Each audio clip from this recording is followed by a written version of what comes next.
Tras casi 6 años en YouTube, desde que empecé mi canal Oda al Friquismo y unos pocos meses desde que nació este, llevando ambos a la par y con todos los vídeos que he hecho en más de media década, tocando infinidad de cosas, aún a día de hoy no he hablado de una de mis sagas preferidas del videojuego, una saga legendaria y que fue en muchos aspectos una revolución en el medio con sus diversas propuestas en gameplay y narrativa, y con una historia global que es bastante complejilla. Hablamos de la saga Metal Gear Solid. Hoy me quito esta pendiente de encima y con muchas ganas, haciendo un top del juego que menos me gustó al que más me gusta de la franquicia. Los spoilers serán los justos y recordar que este es mi top personal y que dejaré algún que otro juego fuera del top porque no tienen demasiada relevancia. Y sin más dilación, allá vamos. Si hay algo que salió peor parado que The Phantom Pain, es lo que vino después. Un juego cuya historia ya es un completo absurdo y donde no solo ya el motor gráfico, si es que hasta los mapas son los mismos que el del juego anteriormente mencionado, totalmente reciclados, pero cambiando alguna textura, forma y color. Pero cómo canta, madre mía. El juego fue un fracaso y se veía venir a kilómetros. Primer y último juego totalmente sin la presencia de Kojima. Konami, la victoria te ha derrotado con este juego. A día de hoy no se han atrevido a sacar nada más, y no me extraña, vaya desastre. Juego que transcurre 6 años después de Snake Eater, juego que me pareció bastante aburrido pese a ser uno de los que piensan que sí es canon. No sé por qué hay gente que no lo ve así, pero lo vi sencillamente soso. Bien es cierto que para ser de PSP estaba bastante bien, pero aquí vemos la diferencia entre este y Peace Walker. Los escenarios son poco inspirados y simplemente se me hizo tedioso jugarlo. A día de hoy es un juego del que el propio Hideo Kojima reniega. Al menos este sí que me entretuvo al jugarlo y es por eso que The Phantom Pain está aquí. Pero vamos, vaya caos y vaya decepción. Que sí, que la jugabilidad está bien, te abre un amplio abanico de posibilidades de movimiento como infiltrarte en una base enemiga y actuar en ella, pero cuando ves que esto es lo único bueno que tiene el juego y que incluso eso llega a cansar, The Phantom Pain sufrió la ruptura entre Konami y Kojima y madre mía de mi vida como se nota. Está incompleto, solo hay 2 mapas muy grandes, sí, pero muy genéricos. Toda la información, la trama, la narración, sello de identidad de la franquicia está en cintas de casete que tienes que oír sí o sí para enterarte bien de la historia. El comienzo es brutal, partiendo de la base de Ground Zeroes, pero cuando escapan del lugar y ya estás fuerte, tienes otro brazo y recuperas tu base, ¿dónde está entonces la trama y el drama? ¡Qué fácil y qué rápido se arregla todo! Los nuevos personajes son una basura, tienes misiones repetidas, literalmente repetidas, que debes pasarte para avanzar algo más en la principal, que de por sí no da para mucho. Y el final, vaya vergüenza, además de tener un capítulo extra que no llegó a incluirse, si mal no recuerdo, por estos desacuerdos entre Konami y Kojima. Final que además es cinemáticas con dibujos, lamentable. Desde luego que esto no fue ningún dolor fantasma, esto fue un dolor real.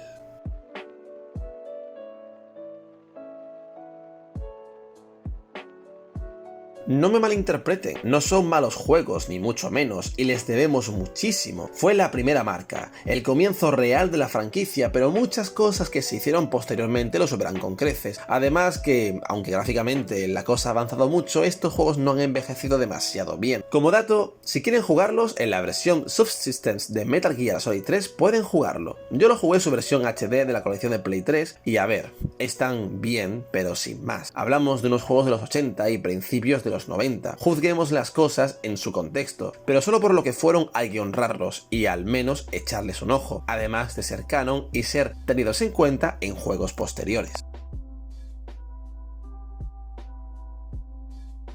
Sí, lo sé, este juego realmente es parte de The Phantom Pain y nos lo vendieron por 30 € en 2014, siendo esta la intro de The Phantom Pain. O sea, creo que no ha habido mayor robo en los videojuegos que venderte una intro de un juego que puedes pasarte en menos de 1 hora por este precio. Pero incluso así lo disfruté mucho. El mundo abierto que te propone de cara de Phantom Pain es muchísimo más efectivo aquí, ya que el escenario es directamente una base, por lo tanto el equilibrio entre mundo abierto e infiltración y espionaje es muy bueno. Por ese motivo para mí, en The Phantom Pain funciona mucho peor. Estos juegos no son un Witcher ni un Red Dead Redemption, en estos juegos un vasto mundo abierto no aporta nada bueno. La corta duración concentra también más la tensión de un rescate donde sí que sientes que todo es una amenaza y donde cada enemigo con su posición suma al suspense, con un final muy bomba para lo que desgraciadamente vino después. Lo rejugué muchísimo y disfruté de su modo con el Snake de PSX pixelado, la misión Déjà Vu, un juego que prometía algo que después no resultó ser.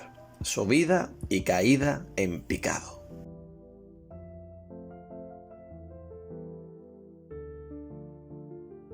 Peace Walker, este sí. Pese a reunir las características jugables de Portal Ops, este lo mejora todo considerablemente, puliendo algunas cositas y ampliando y dando vida a sus escenarios. Yo lo jugué en la PlayStation 3 y aunque era consciente porque lo sabía, se veía estupendo en pantalla grande y no tenía mucho que envidiar a los juegos de mesa. La historia es el prólogo necesario para entender el resto de la saga, acabando directamente un par de semanas antes de los acontecimientos de Ground Zeroes. La evolución de Big Boss en este juego es colosal y nos hace entender cosas que marcarían a su personaje en la saga, un juego amado por Kojima tanto que en un principio iba a ser el auténtico Metal Gear Solid 5 y él a día de hoy lo considera así.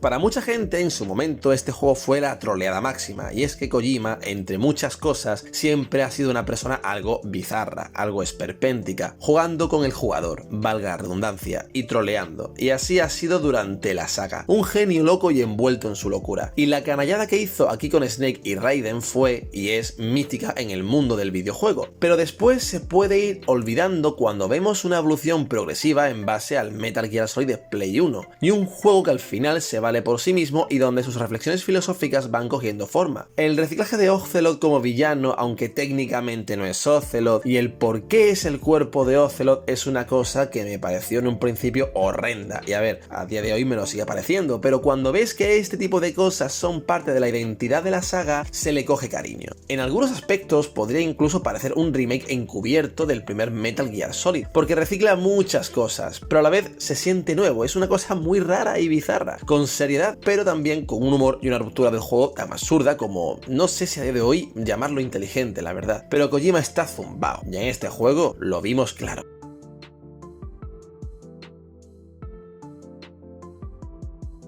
Guns of the Patriots era y es el juego que finaliza la franquicia de Metal Gear Solid. Lo está diciendo a gritos, como también Kojima a través del juego también quería hacerlo, y es que aunque tenga su historia propia, su arco de personajes y demás, Metal Gear Solid 4 se siente un poco lo que a Marvel Vengadores Endgame, un juego que actúa como homenaje a todos sus juegos anteriores, fanservice, referencias, cameos sorpresa, una estructura por capítulos, algo que la saga solo hizo una vez aquí, como vaticinando una cuenta atrás y demás, pero todo ello bien fuerte y con confeti, a bombo y platillo. Gráficamente es una pasada, que envejece muy bien con los años y se ve incluso mejor que juegos de la actual generación, de verdad que es abrumador, y sus cinemáticas son kilométricas, tanto que ya no sabes si estás jugando a un Metal Gear Solid o a un Telltale, que a ver, que la saga se ha caracterizado por ello, entre otras cosas, pero que el final del juego dure casi o más de 2 horas solo en cinemática es para volverse loco. Un juego que me encanta y que representa el final, que es en lo que la saga tendría que haber sido. Quizá algunos ya se preguntaban dónde andaba este juego y ahora que está aquí, tal vez algunos digan que me pasa en la cabeza, pero es que, por favor, este juego es glorioso. Y si bien es cierto que anteriormente dije que Metal Gear Solid 4 tendría que haber sido el final de la franquicia, esto ocurre 4 años después, pero es un spin-off individual y no afecta en nada a la trama troncal de la saga ni a sus personajes, algo similar a Uncharted de los Legacy. Pero igualmente poco importa aquí importa todo lo demás. Visualmente monumental, divertidísimo de jugar, frenético, adrenalítico, monstruoso y un chute de entretenimiento que se desborda por todos lados. La música, ideal para ir al gimnasio, ideal para comerte el mundo. Muy olvidado este juego de nicho y hasta yo diría que de culto.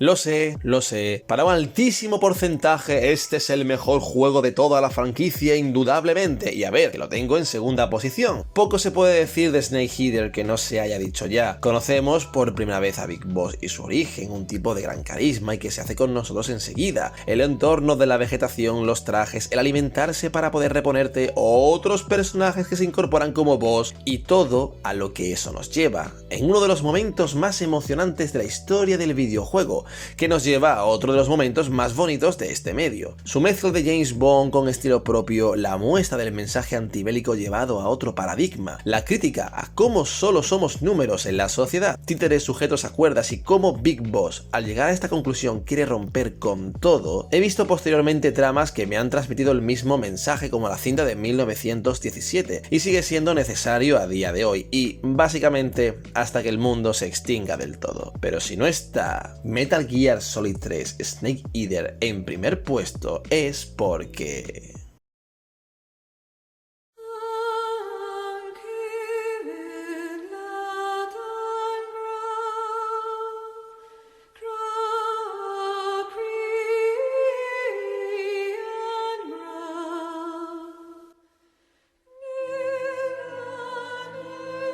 Quería contar aquí mi anécdota personal de cómo conocí yo la franquicia de Metal Gear Solid. En los 2000 se lo vi jugar a un amigo, pero no me llamó mucho, los juegos bélicos de pistolas y demás no me gustaban. No fue hasta 2012 que un amigo me insistió mucho en jugarlo y al final, probándolo porque no me pasaba el nivel de otro juego que estaba jugando en mi emulador de PlayStation 1, le di a Metal Gear Solid. Empecé a jugar por jugar y me quedé maravillado. Se hizo conmigo enseguida. Cada día durante el tiempo que lo jugué hasta pasármelo, mi momento favorito del día era la noche, porque el cuerpo me pedía Shadow Moses, y fue al pasármelo cuando de cabeza fui a por el segundo y al tercero, y como el cuarto me lo pasé en casa de otro amigo porque él tenía PlayStation 3 y yo no. Fue mi comienzo del viaje, con 22 años, es decir, que llegué tarde a la franquicia, no me crié con ella y aún en 2012 me maravilló el apartado gráfico, cómo rompía la cuarta pared, cómo un juego de esa época tenía tal carta de presentación, tales cinemáticas, tales personajes y tal mensaje sobre que la guerra solo trae tristeza y desesperación, y de cómo te habla de los conflictos e intereses políticos, de cómo mezcla el realismo con elementos sobrenaturales, algo que es sello de la franquicia, y de cómo Kojima es un maldito genio esquizofrénico, y de cómo esta franquicia no existiría tal y como la conocemos,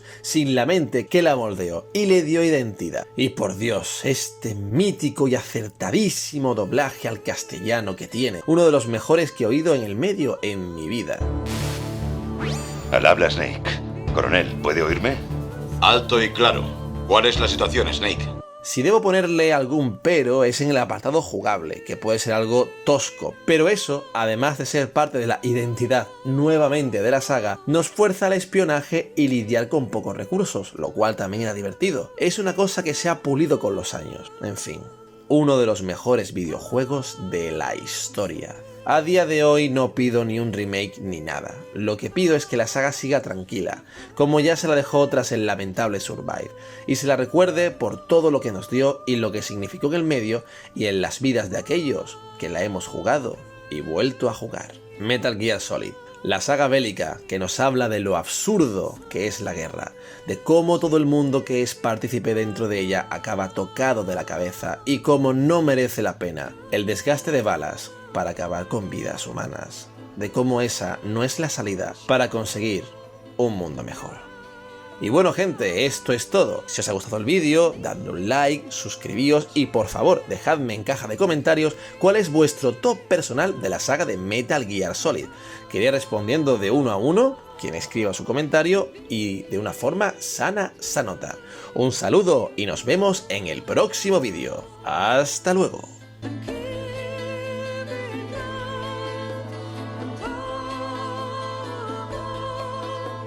She